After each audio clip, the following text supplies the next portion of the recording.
Hello and welcome to our online worship today. Though we cannot be in our beloved place of gathering, we come together to worship God in spirit and in truth. My name is Alex Bradley and I am a Unitarian minister living and working in Cheshire. From the words of Jesus in the Gospel of Matthew, those that are well have no need of a physician, but those who are sick. And our opening words are from Samuel McCord Crovers, who was an American Unitarian minister. Let the horizon of our minds include all the great family here on earth with us, those who have gone before and left us the heritage of their memory and of their work, and those whose lives will be shaped by what we do or leave undone.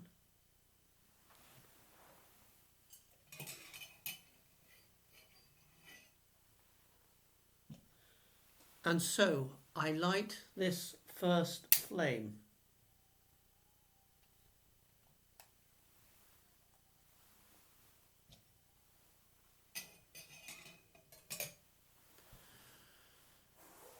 That this lamp may represent the past. I light it to give thanks for all the men and women whose work and service have laid the foundations of our own life and being. One such person was the famous Florence Nightingale, the 200th anniversary of whose birth fell earlier this week on the 12th of May. There were many other people who all contributed much to our present well-being. One of these was a remarkable woman called Mary Seacole, born in 1805 in Kingston, Jamaica. Her father was a Scottish soldier, her mother a Jamaican woman who ran a guest house in Kingston, some of the guests being wounded soldiers who Mary's mother treated. Her mother taught Mary some important skills in traditional care and herbal remedies. Up until fairly recent times, her story has been largely forgotten, and she has only recently received wider recognition. We give thanks for these two women and for all our pioneers. And now a prayer. Loving God, be with us in our days of health and our days of sickness. May your compassion and infinite wisdom give us strength in our minds when the world seems devoid of hope and we are close to despair. In our times of health, may we be thankful for the gift of well-being and enjoy it for ourselves and employ it in the service of others. In times of sickness and ill health, may we be given strength that we may endure.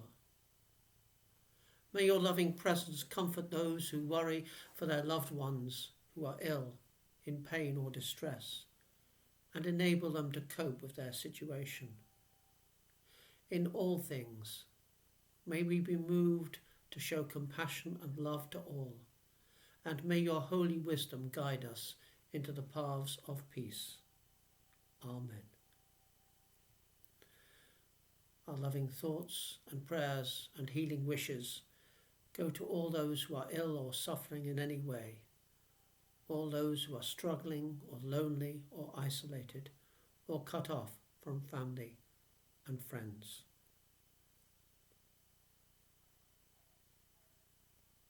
Our first reading comes from the book of Sirach, chapter 44. I have slightly amended the text. The wonderful poetic images and the sonorous phrasing give power and dignity to the people it seeks to praise, that is, all people, both the famous but also the great majority whose names are forgotten as the generations pass and time moves on. Let us now praise famous men and women and our fathers and mothers that begat us. The Lord hath wrought great glory by them through his great power from the beginning. Such as did bear rule in their kingdoms, men and women renowned for their power, giving counsel by their understanding and declaring prophecies. Leaders of the people by their counsels, and by their knowledge of learning meet for the people wise and eloquent in their instruction, such as found out musical tunes and recited verses in writing. Rich men and women furnished with ability, living peacefully in their habitations. All these were honoured in their generations and were the glory of their times. There be of them that have left a name behind them, that their praises might be reported. And some there be which have no memorial, who are perished as though they had never been, and are become as though they had never been born, and their children after them. But these were merciful men and women, whose righteousness hath not been forgotten. With their seed shall continually remain a good inheritance, and their children for their sakes. Their seed shall remain for ever, and their glory shall not be blotted out. Their bodies are buried in peace, but their name liveth for evermore. The people will tell of their wisdom, and the congregation shall show forth their praise. The very first requirement in a hospital is that it should do the sick no harm. These words were written by Florence Nightingale in her book entitled Notes on Nursing, What It Is and What It Is Not, first published in 1859. A few years ago, my wife and I spent a holiday in Hampshire visiting relatives and staying in a small village near Romsey. Wandering around a country churchyard, we came across the grave of the Nightingale family, where Florence Nightingale is buried along with her father and mother. The inscriptions on the monument name her parents and her sister, but on the fourth side of the stone there is only engraved a cross with the letters F.N., born 1820, died 1910. She had left instructions that only this brief inscription be made. Those who are well have no need of a physician, but those who are sick, says Jesus, speaking in a rather different context to our own, but reminding us of our duty to care for those who cannot care for themselves, either bodily or spiritually. The government publicity slogan issued at the beginning of the coronavirus lockdown in March this year put it very succinctly. Stay home. Protect the NHS. Save lives. The stay-at-home message given to all of us over the last few weeks, even though you or I may happen to be strong or lucky or both, nevertheless, we may unwittingly pass the coronavirus on to others. The message, both practical and spiritual, is that we are our brother and sister's keeper. The bipartisan emphasis on saving the medical framework on which the UK modern healthcare system is built, the NHS, is a remarkable tribute to the many women and men pioneers who have struggled to improve public health in this country, not just in the 20th and 21st centuries, but reaching back further still. Florence Nightingale was one of those outstanding pioneers, a woman who had become a national heroine by the time of her death in 1910. Although she benefited from the more enlightened attitude common in many dissenting families, which saw the education of girls as being as important as education for boys, she still faced many of the considerable obstacles that middle-class women faced in her day. Her family were strongly opposed to the idea of her going into nursing. Indeed, nursing had a very low social status at that time, being seen largely as an occupation fit only for uneducated, working-class women. Florence was born into a prominent Unitarian family, a family of considerable wealth. As a young woman, She had a number of experiences which she saw as a calling from God, which made her determined to overcome all obstacles to her chosen career. She wrote in her diary while visiting Thebes in Egypt, "God called me in the morning and asked me, would I do good for him alone without reputation?" She had chosen not to be married, rejecting a suitor of some 9 years' standing, preferring to put her vocation to nurse before all else. Magnificent though her achievement was, it was not accomplished alone. One of her lifelong friends before her death was Sidney Herbert, who was government minister as Secretary for War when the Crimean War started, and who helped facilitate her work there enormously. When Florence arrived in the Crimea, the conditions were appalling. 4,077 soldiers died in her first winter there.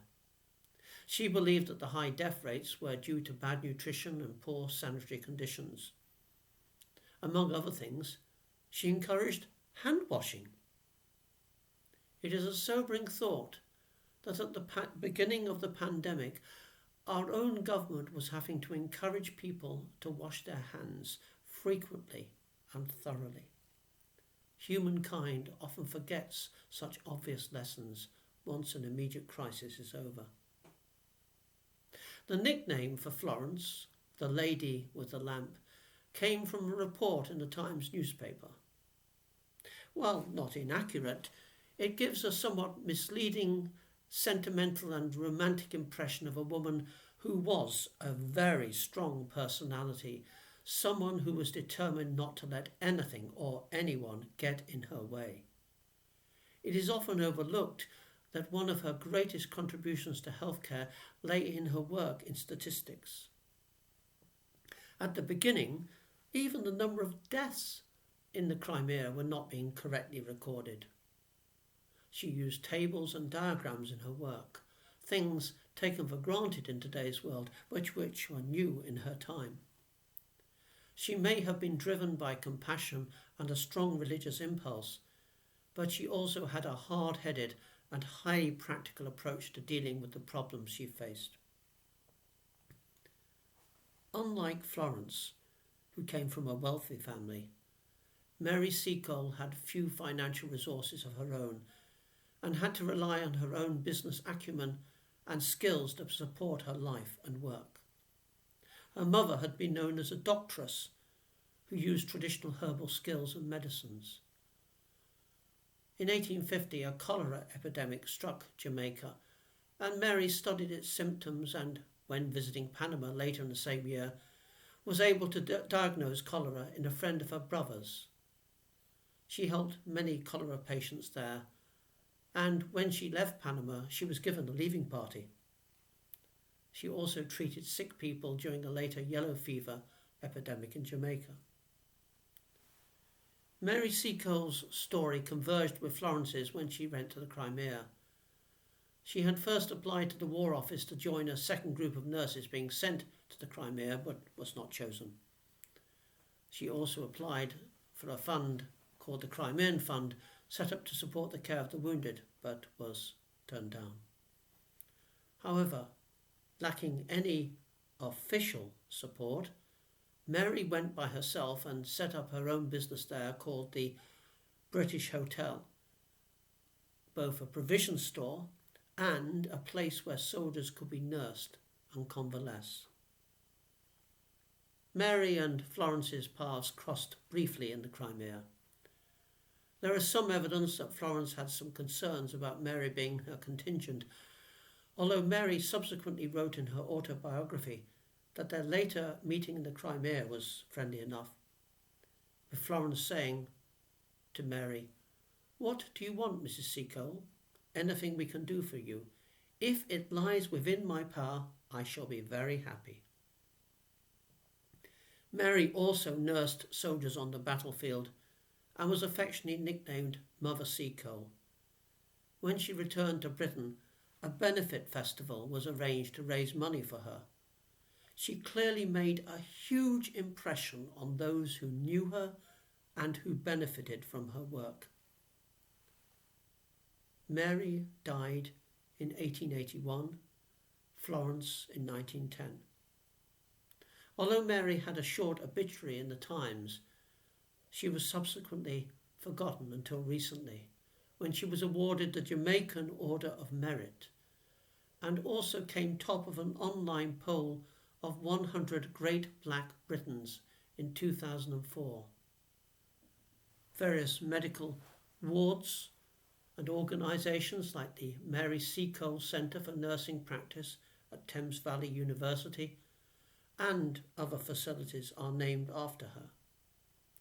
Florence's fame was firmly established by the time of her death and has continued ever since, her family declining an offer of a burial in Westminster Abbey, preferring instead the simple village churchyard close to the family home in Hampshire. Florence Nightingale herself seems to have displayed a spiritual humility in her wish to have only her initials and dates of birth and death recorded on her gravestone. She recognised the contribution that so many others made alongside her own. The key workers in our NHS today include consultants, nurses and doctors whose medical skills and techniques are beyond price, and auxiliary staff as well. The reading from Sirach reminds us that while the names of most of us will inevitably be forgotten as time goes by, our legacy of good deeds lives on, just as all the nurses and doctors and ordinary staff who assisted and worked with Florence and Mary are forgotten, but their legacy lives on. It is right that the legacy of Mary Seacole has been recovered and that she is now remembered for her work. But we also remember all the good people whose names are forgotten, but whose righteousness has not been forgotten.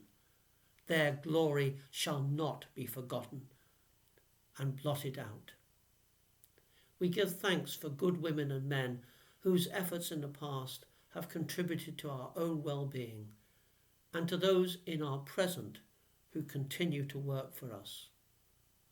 In those poetic words, their righteousness too will not be forgotten. Amen.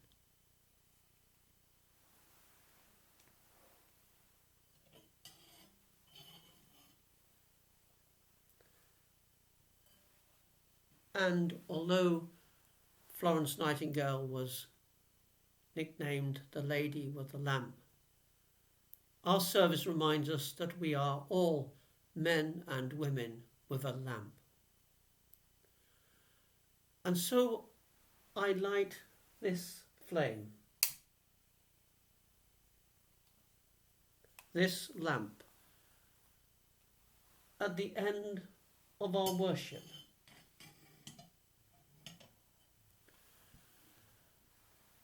A flame which, like our worship, is lit in a present time that will soon pass and will go on into a future which we do not yet know. And now a benediction to conclude our worship. May we bring healing in the words we speak. May we bring sustenance in acts of kindness and generosity. May our light shine in the greater knowledge we bring to the problems of our world. May we feel more deeply and think more clearly, that heart and mind be joined in wisdom to unite us in harmony, concord, and peace. Amen.